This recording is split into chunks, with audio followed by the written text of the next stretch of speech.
Hey friends, happy Monday. Welcome back to another week of What's for Dinner. If you're new here, hello and welcome. I am Taylor and I share these What's for Dinner videos every Monday to hopefully give you guys some new meal ideas and motivate you to cook more for your family. This week's meals are all pretty simple and easy. Some of it's repeat stuff, but I did try two new Instant Pot recipes and both of them turned out delicious. So let's go ahead and get into this week's What's for Dinner.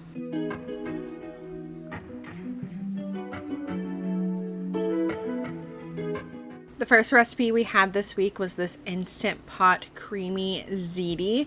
So the recipe doesn't originally have you adding any meat to it, but in the notes section it said that meat is great in this, like either some ground beef or Italian sausage.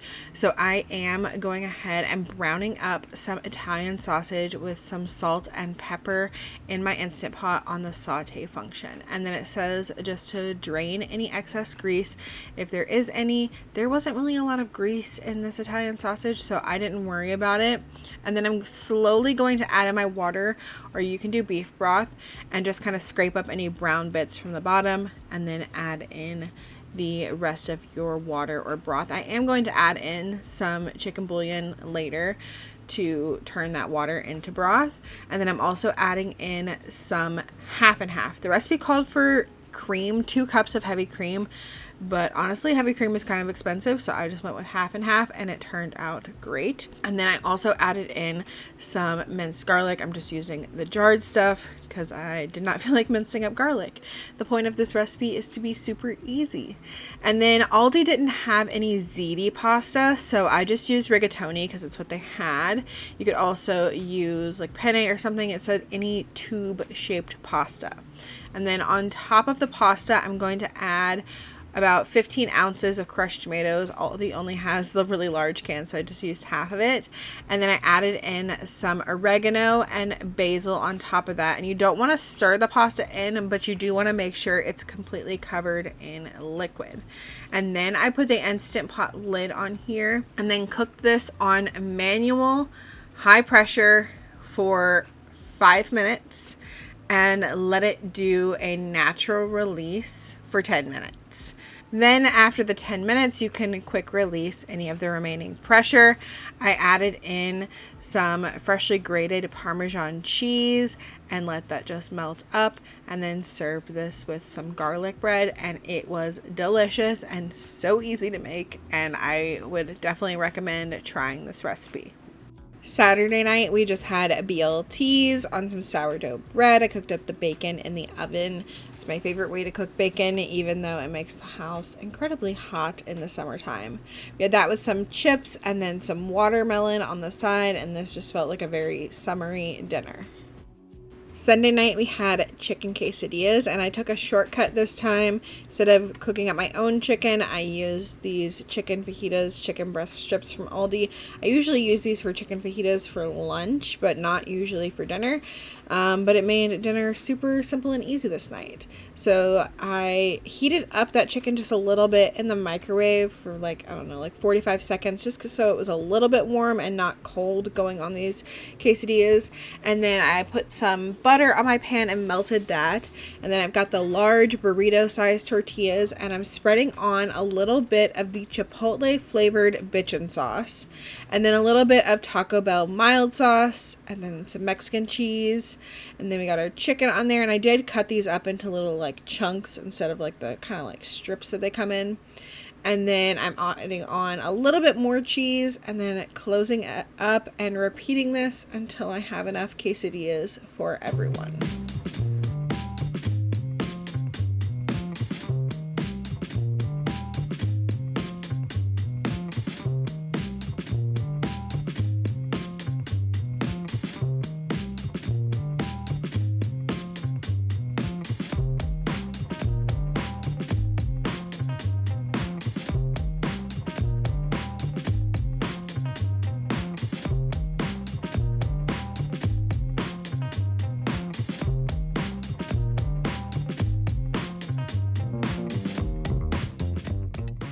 I served our quesadillas with some chips, salsa, and guacamole cups on the side.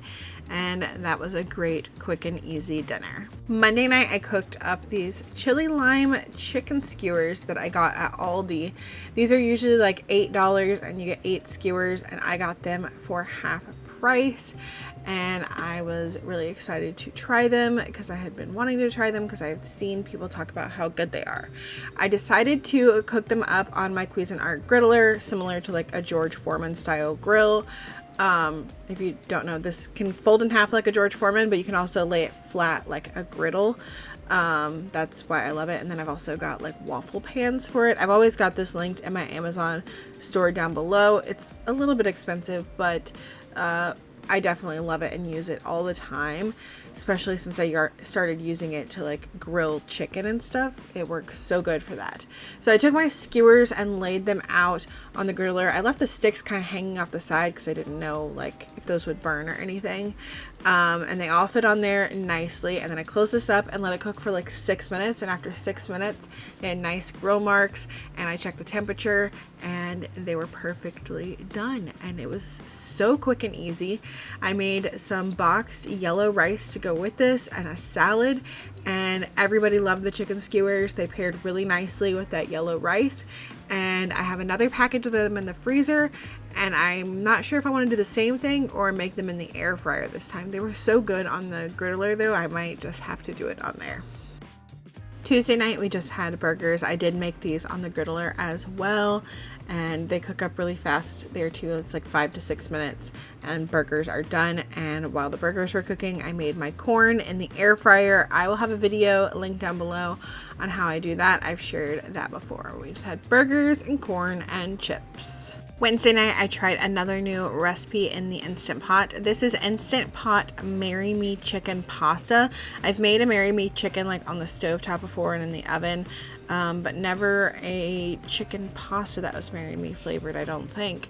And definitely not in the Instant Pot. So I'm starting off by heating up some olive oil in my Instant Pot, and then once that was hot, I added in 1 pound of chicken breast that I diced up, and then I'm going to cook that up until it's done. The recipe didn't call for seasoning the chicken at all, but of course, you know, I had to go in with some salt, pepper. I did some garlic powder and paprika and Italian seasoning, so because it was calling for those seasonings like later on in the recipe, but I went ahead and seasoned the chicken with that at the beginning as well. Then I'm adding in a little bit of minced garlic, again using the jarred kind.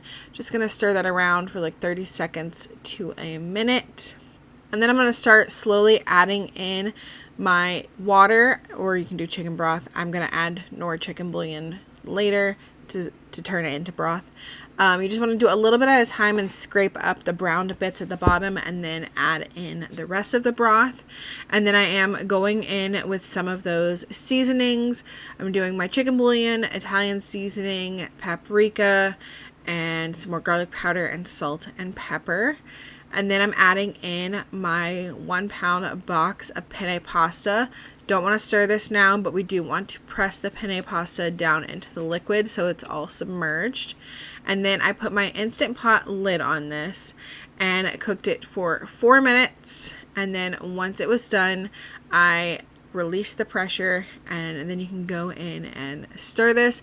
It's crazy, like the other recipe, you let it naturally release for a couple minutes, or like 12 minutes or something, 10 minutes, I don't remember. And then you do a quick release, whereas this one, you don't do a natural release at all. But both of them, the pasta turned out great, like perfectly done, not too soggy, not too firm. Usually when I make mac and cheese, I do 5 minutes and do a quick release. I'm just a big recipe follower, especially when it comes to cooking in the Instant Pot with pasta. People have tried and tested these recipes, and they know what time to cook the pasta in the Instant Pot. I always trust the recipes when it comes to cooking in the Instant Pot. So once the pasta was done, then you can stir it around, mix it all together, add in some freshly grated Parmesan cheese, and then once that was all melted, I added in my half and half recipe called for cream. Again, doing half and half in this recipe, and it turned out great. And then I'm adding in some chopped up sun-dried tomatoes and about a cup of chopped up spinach, and then I just let that sit for a couple minutes until the spinach started to wilt, and then it was ready to serve up. This was delicious, quick, easy, and I love the Instant Pot recipes. It was creamy and so good. And if you already know that you like the flavors of the Marry Me chicken pasta, like creamy and sun-dried tomato, then you definitely should try this recipe. And our last meal of the week was some French bread pizza. I had this loaf of French bread in my freezer that I had picked up at Kroger on markdown a little while back. So I pulled that out and let it thaw out on the counter all day. And then when it came time to make dinner, I cut it in half horizontally. So I've got 2 pieces. And then I am brushing on some melted butter that I mixed with some minced garlic and some parsley. And then Lily helped me do this. I had my oven preheating to 425. Once it was preheated, we stuck the bread in there for about 5 minutes.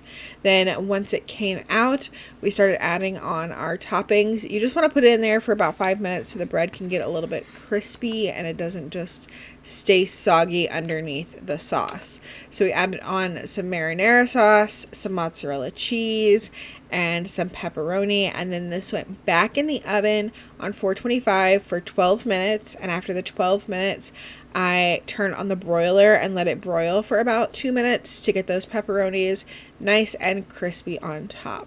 And then I just let it cool for a couple minutes, and you can slice this up like you would garlic bread, and it's like a garlic bread pizza. You can also do this with like the garlic bread that you can find like in the bakery section, and that would like save you a step. You wouldn't have to put garlic butter on it. But if you ever just see like French bread like on clearance, pick it up, throw it in your freezer, and then you can make a quick dinner one night and turn it into French bread pizza. And then we just had a salad on the side of this, and it had been so long since I had made one of these like garlic bread French bread pizzas, and it was really good. Everybody loved it. There was no leftovers. And that is going to be it for this week's What's for Dinner. Don't forget, any recipes that I mentioned are always linked in the description box down below. And if you're not already subscribed, make sure you hit that subscribe button so you can come back next week and see the dinners that I made next week. I will also have a grocery haul coming up this week, as well as some other videos. So make sure that you are subscribed.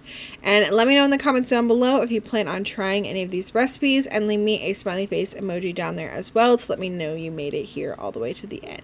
I hope you all have a great week, and I will see y'all in the next one. Bye!